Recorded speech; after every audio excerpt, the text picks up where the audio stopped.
मेरे प्यारे साथियों एवं बच्चों, आपको मेरा प्यार भरा नमस्कार। आज मैं आपको वर्ग 12 इतिहास विषय के दूसरा पाठ जो राजा, किसान और नगर है, उसके अंतर्गत आज हम लोग जानेंगे कि अशोक के धम्म के बारे में। तो अशोक के बारे में हम कुछ पहले आपको जानकारी दे दें कि अशोक मौर्य वंश का एक महान शासक था और इन्होंने 268 ईसा पूर्व से लेकर 232 ईसा पूर्व के बीच शासन किया था, अर्थात लगभग 36 वर्षों तक इन्होंने शासन किया। और इनके जीवन में एक महत्वपूर्ण मोड़ आया, परिवर्तन आया। वह समय था 261 ईसा पूर्व का, जब कलिंग युद्ध हुआ था। तो मौर्य साम्राज्य और कलिंग के बीच में जो युद्ध हुआ वह बहुत ही महत्वपूर्ण युद्ध माना जाता है, महत्वपूर्ण घटना थी। इसी घटना के बाद अशोक के जीवन में एक बहुत बड़ा परिवर्तन आया था और उसी परिवर्तन के तहत उन्होंने धर्म बदल लिया था, धर्म प्रचार में लग गया था और विश्व कल्याण के बारे में सोचने लगा था। तो चलिए हम देखते हैं आज अशोक के धर्म के बारे में संक्षिप्त टिप्पणी, छोटी सी जानकारी जो महत्वपूर्ण है, जो इंटर के छात्रों के लिए खास करके महत्वपूर्ण दृष्टिकोण से पढ़ा रहे हैं। तो अशोक के धर्म का संक्षिप्त विवरण जानते हैं। कहता है कि अशोक ने अपनी प्रजा के उत्थान के लिए जिन आचारों की संहिता प्रस्तुत की, उसे ही उसके अभिलेख में धम्म कहा गया। कहा जाता है कि अशोक ने जो धम्म चलाया था, वास्तव में हम लोग सामान्य रूप से जो व्यवस्थाएं होती है उसको धर्म के नाम से जानते हैं। तो अशोक ने जो चलाया था उसे धम्म कहा गया। धम्म इसलिए कहा गया क्योंकि ये विश्व के कई धर्म का अध्ययन करने के बाद उसके जो निचोड़ थे, उसकी जो अच्छी अच्छी बातें थी, उसको इन्होंने समाहित करके बनाया था। इसीलिए उन्होंने इसे धम्म कहा था। अर्थात हम कह सकते हैं कि अशोक ने जो एक प्रजा के उत्थान के लिए, प्रजा की प्रगति के लिए जो एक नैतिकता का, आचरण का नियम बनाया था, उसी को हम लोग धम्म के नाम से जानते हैं। कलिंग युद्ध के पश्चात अशोक के विचारों में महान परिवर्तन आया। हिंसा को त्याग कर अहिंसा का पुजारी बन गया। कहा जाता है कि अशोक की जीवन, मैंने पहले ही कहा कि अशोक के जीवन में सबसे बड़ा परिवर्तन कलिंग युद्ध के बाद आया। कहा जाता है कि यह जो कलिंग युद्ध लड़ा गया था, इसमें भीषण रक्तपात हुआ था, लाखों लोग मारे गए थे और लगभग इससे अधिक आदमी घायल हुए थे इस युद्ध में। और इसी के बाद अशोक के जीवन में महत्वपूर्ण परिवर्तन आया, जो हृदय परिवर्तन के रूप में जाना जाता है। इसके बाद उन्होंने हिंसा को त्याग ही दिया था और अहिंसा का पुजारी हो गया था। मतलब अपने जीवन से हिंसा नाम की चीज़ों को समाप्त कर दिया था। बहुत बड़ा परिवर्तन आप कह सकते हैं अशोक के जीवन के लिए। आगे है, ब्राह्मण धर्म को छोड़कर बौद्ध धर्म अपना लिया था। पहले ये ब्राह्मण धर्म को मानते थे, बाद में इन्होंने बौद्ध धर्म को अपना लिया था।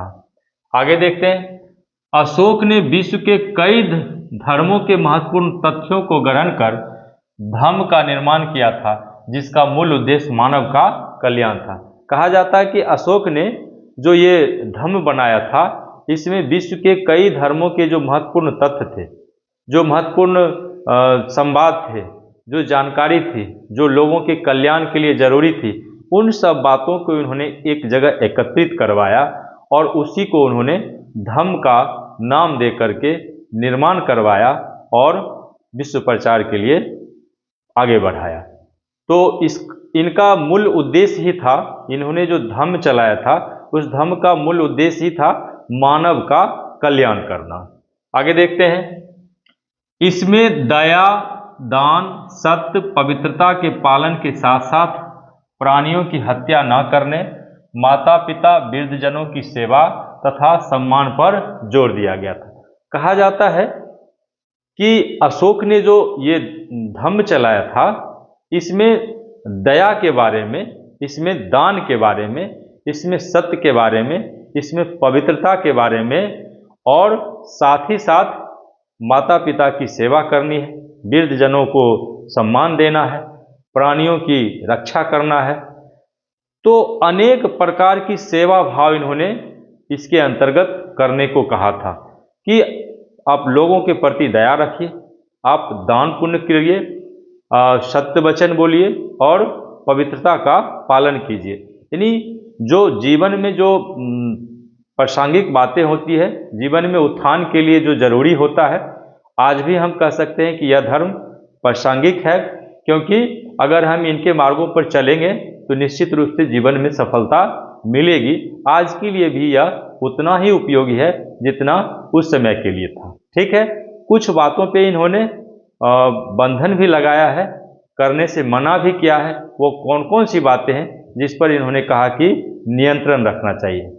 तो इन्होंने कहा उग्रता, निष्ठुरता, क्रोध, ईर्ष्या जैसे दुर्गुणों से दूर रहने को कहा गया। इन्होंने कहा कि जीवन में जो उग्रता है, उग्रता मतलब उग्र होना, जैसे तुरंत कोई आदमी, जिसको हम लोग आम अपनी भाषा में पिनक जाना कहते हैं, मतलब छोटी छोटी बातों पे उग्र हो जाना। निष्ठुरता, निष्ठुरता का मतलब हुआ कि आप में दूसरों के प्रति अच्छी भावना नहीं है, निष्ठुरता है, अपने आप में संकुचित हैं आप। आपको क्रोध आता है तो यह भी सही नहीं है, आपको दूसरों से ईर्ष्या है, यह भी सही नहीं है। अर्थात इन्होंने जो ये सब जो दुर्गुण है, मतलब उग्रता का गुण, निष्ठुरता का गुण, क्रोध का गुण, ईर्ष्या का गुण, इन्होंने कहा कि ये अगर आपके जीवन में रहेगा तो आप आगे नहीं बढ़ सकते हैं, ये आपके लिए कल्याणकारी नहीं हो सकता है। इसलिए इन सब दुर्गुणों से आपको दूर रहना चाहिए। ठीक है, आगे देखते हैं। और इसमें पूजा पाठ, यज्ञ बलि, मंदिर पुरोहित के लिए कोई स्थान नहीं था। कहा जाता है कि जो अशोक का ये धम्म था, इसमें इन्होंने पूजा पाठ का कोई जगह नहीं बताया। कहा कि नहीं, पूजा पाठ की कोई जरूरत नहीं है। इन्होंने जो पहले प्रथा चली आती थी विभिन्न प्रयोजन में, यज्ञ की, बलि की, और मंदिरों में जो पुरोहित रहा करते थे, तो इन सब बातों के इन्होंने पूर्णतः नकार दिया। कहा कि इसकी कोई ज़रूरत नहीं है, पूजा पाठ करने की कोई ज़रूरत नहीं है, यज्ञ बलि करने की कोई ज़रूरत नहीं है, मंदिरों पुजारियों की कोई ज़रूरत नहीं है। अर्थात इन्होंने एक सादा जीवन जीने पर जोर दिया था कि आप मानव का कल्याण कीजिए, मानवों के हित के लिए हमेशा सोचिए। ये पूजा पाठ बाकी चीज़ करने की कोई ज़रूरत नहीं है। यज्ञ बलि अनुष्ठान सबको इन्होंने आडंबर कहा था, कहा ये मानव कल्याण के लिए सही नहीं है, इसलिए इस सबको अपने से दूर रखिए। तो इसके अलावे इन्होंने जो धर्म अपनाया था उसके बारे में इन्होंने जो लोगों को प्रचारित करने का काम किया, प्रसारित करने का काम किया, आज फिर आगे हम उसके बारे में देखते हैं। तो धर्म के प्रसार के लिए अशोक ने धम्म महामात्रों की नियुक्ति की, धम्म के सिद्धांत को शिलालेखों पर खुदवाया था। कहा जाता है कि अशोक जो धम्म बनाया था, उस धम्म के प्रचार के लिए अशोक कहते हैं कि धर्म महामात्रों की नियुक्ति की थी।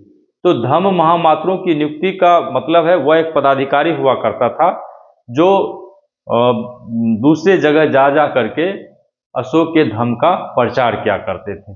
देश के साथ विदेशों में भी इन्होंने धम्म महामात्रों को भेज करके अपने धर्म का प्रचार प्रसार करवाया था। कहा जाता है कि इन्होंने जो धम्म का सिद्धांत दिया, उन सिद्धांतों को शिलालेखों पे खुदवाया था। तो अशोक का जो जीवन काल है उसमें शिलालेख का बड़ा ही महत्वपूर्ण स्थान है। तो उन्होंने शिलालेखों पे कहता है कि इस धर्म के बारे में खुदवाया था, जानकारी दिया था, और उसमें सारी बातों का विवरण दिया हुआ है, जिससे पता चलता है कि अशोक का धम्म किस प्रकार का था, उसने मानव कल्याण के लिए किन किन बातों का उसमें संग्रह किया था। तो इसके अलावे इन्होंने कहा कि स्वयं भी धर्म की यात्राएं की थी, अर्थात धर्म के प्रचार प्रसार के लिए इन्होंने लोगों के पास भी जा करके अपने वाणी से लोगों को समझाने का प्रयास किया था, इस धर्म के बारे में बताने का प्रयास किया था। तो धर्म प्रचार के माध्यम से इन्होंने देश के साथ साथ विदेशों में भी इस धर्म का प्रचार प्रसार करवाया था। तो अशोक के जीवन का एक बहुत बड़ा हिस्सा था ये। अशोक का जो धम्म था वह निश्चित रूप से हम कह सकते हैं कि महत्वपूर्ण था।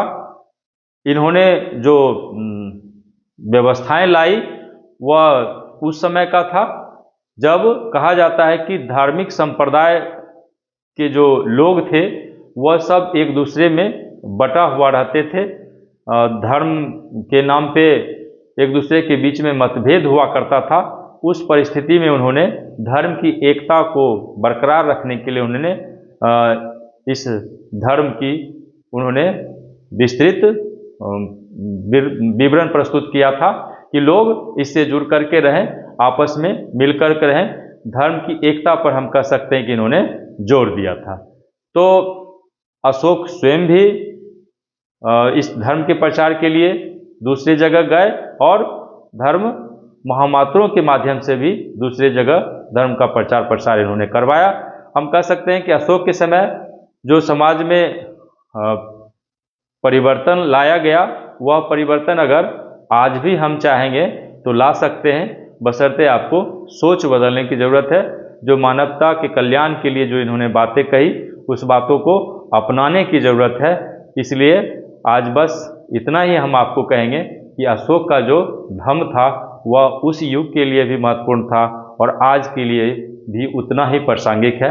इसलिए आप अशोक के धर्म से प्रेरित होकर के अपने जीवन में इसको उतारें। बाकी आपको वीडियो अच्छा लगा तो निश्चित रूप से आप हमारे चैनल को सब्सक्राइब करें, वीडियो को लाइक करें, दोस्तों को शेयर करें। बहुत बहुत धन्यवाद।